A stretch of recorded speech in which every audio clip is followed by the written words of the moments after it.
Chapter 76 Jubilee and Covenant, Part 4, Leviticus 26, 40-46.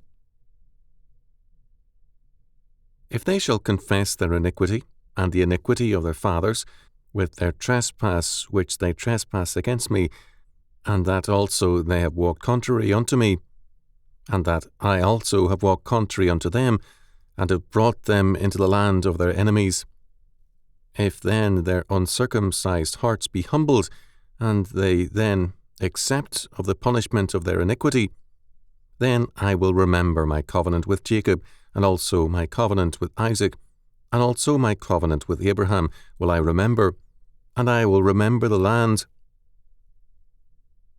The land also shall be left of them, and shall enjoy her Sabbaths, while she lieth desolate without them, and they shall accept of the punishment of their iniquity, because they despised my judgment, and because their soul abhorred my statutes. And yet, for all that, when they be in the land of their enemies, I will not cast them away, neither will I abhor them, to destroy them utterly, and to break my covenant with them, for I am the Lord their God.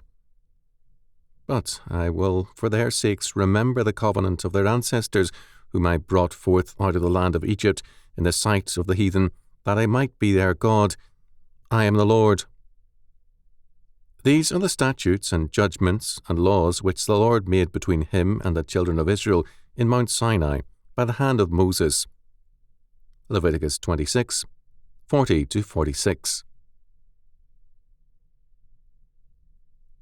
The subtle nuances of Scripture are many and marvellous, and they deserve very careful attention. This text has reference to repentance and restoration into the covenant. The essential requirement is a confession of sins. There are, however, certain necessary aspects to this confession. First, there must be a confession of their own iniquity. Verse 40. There can be no blaming of the past. To confess primarily and essentially the sins of one's ancestors, parents, or forebears is no confession at all. As a result of Freudianism and virtually all modern psychologies, psychotherapy means recounting the sins of one's parents. Such confessions are exercises in hypocrisy, Phariseeism, and the evasion of personal responsibility and guilt. In the 20th century, however, it is a common practice, both personally and collectively, to place primary guilt on our forebears. The problem is seen as the guilt of our colonial forefathers for creating national problems, or slave-owning ancestors, or factory operators in the family past, and so on. Nationally and personally, the peoples of the 20th century see the moral stance as one easily attained. Lay all the sins on our past, on our forefathers. This is not confession, it is sin. Thus, God makes it clear that there can be no restoration by such false confession. The primary and essential confession of each generation or person must be of his own sins. Anything else is sin compounded. Second, only when we have confessed our own personal sins can we confess the sins of our fathers. Moreover, we can confess the sins of our forebears if we recognize them to be our present sins also, however altered their form. James Moffat rendered this sin common to the Israelites before their time and the presently standing generation, that is, our sins and those of our forefathers, as their life of defiance against me, for they have walked contrary unto me. Verse 40. In other words, our confession of the sins of our forebears requires that we identify ourselves with them. We have been indifferent to or in defiance of God. All particular varieties of sin are summed up in this fact. They mean indifference to or defiance of God, and He never allows this to be forgotten. Third, there is no real break between this confession and verse 44, which is a continuation of the confession, namely, The recognition that God has walked contrary to or in defiance of the faithless people, and his judgment has led to their captivity. It is his purpose to humble them and to have them accept the judgment overtaking them. Verse 41. The fact that the people might call themselves believers means nothing if they are disobedient.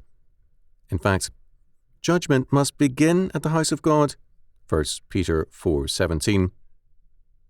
The greater the blessing, the greater the curse. The greater the responsibility, the greater the culpability. Luke 12:48. To confess the sins of our forebears is thus no easy confession. It is preceded by our own confession, and it requires that we recognize that we ourselves have lived in indifference to or defiance of God's law. Fourth, only then will God remember his covenant and also the land. Verse 43. This is a very important statement because God irrevocably links his covenant with both the people and their land, with man and the earth. The world around us cannot be separated from God, his covenant and law, and our faith and life. To reduce God's purpose solely to the salvation of man's soul is to deform the faith and to make it resemble more a pagan mystery cult than the faith set forth in Scripture.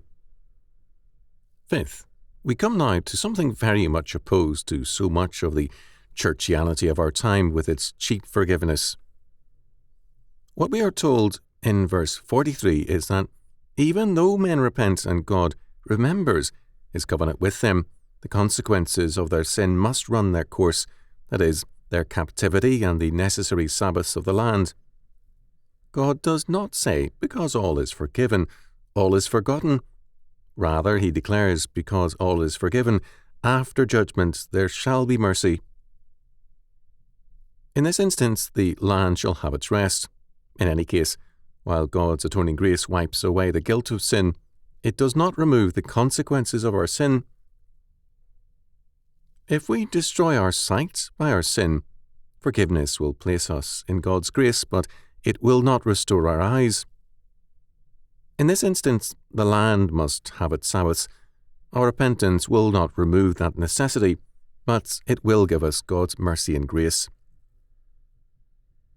Antinomianism not only sets aside God's law, but it also disregards the necessary penalties of the law for lawlessness. Sixth, God, for all that, is mindful of his repentant people, even as they are under judgment. Verse 44.